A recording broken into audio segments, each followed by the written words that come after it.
at Vendor Society, and we're sharing bite-sized vendor tips and ideas in our interview series. I'm Katy Luxem, the Senior Content Manager at Vendor Society and eCommerce Nurse, and I'm here with Vanessa Hester, our Catalog Executive.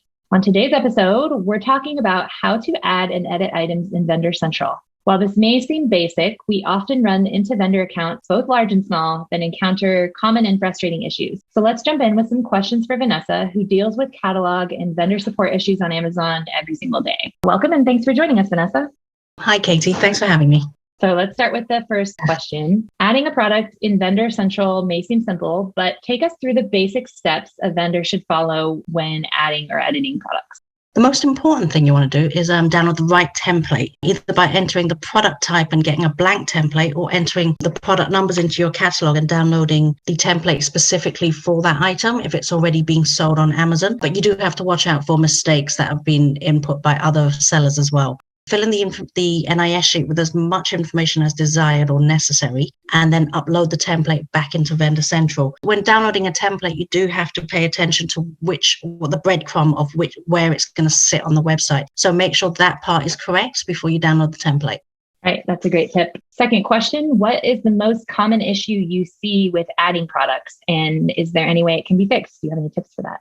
Most of the time you'll come across things like word count is too high, and they'll tell you the maximum in the error message you get for description. And now and then they do change what they require of the format. Like sometimes they want you to use a semicolon, sometimes they want you to use a colon instead to separate points, and missing information that's required. Like you need your vendor code, your SKU number or part number. Depending on your product, sometimes you have to have these before they'll accept your upload for the NIS template. You just have to work with it as you go along. But the more you get to know your products, the more you'll know what is required so you can prepare a bit in advance. So we just talked about adding products. What is the most common issue you see, though, with editing products? And is there any way that can be fixed?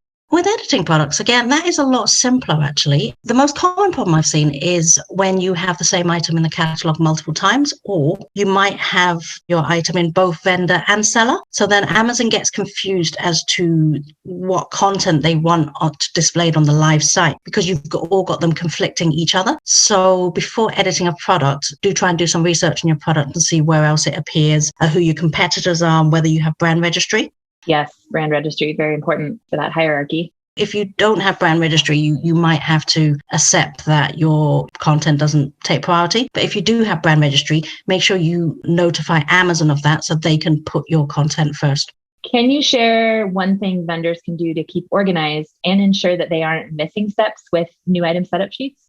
Yeah, I think to always plan it out properly and separate your items into categories. So again, very important where they sit on the website and what product type they are. You can enter all the vendor codes if you have many different products you want to edit at the same time. The best way is to download the template, entering all the vendor codes at the same time. So you just separate a line for each vendor code under your categories or your catalog when you're searching for items. And then that will give you the option to download the one template for all your items. And Amazon on the template would very cleverly separate out all your different items according to their different categories for you to fill in. And that way it's a lot more organized if you're uploading multiple different items at the same time.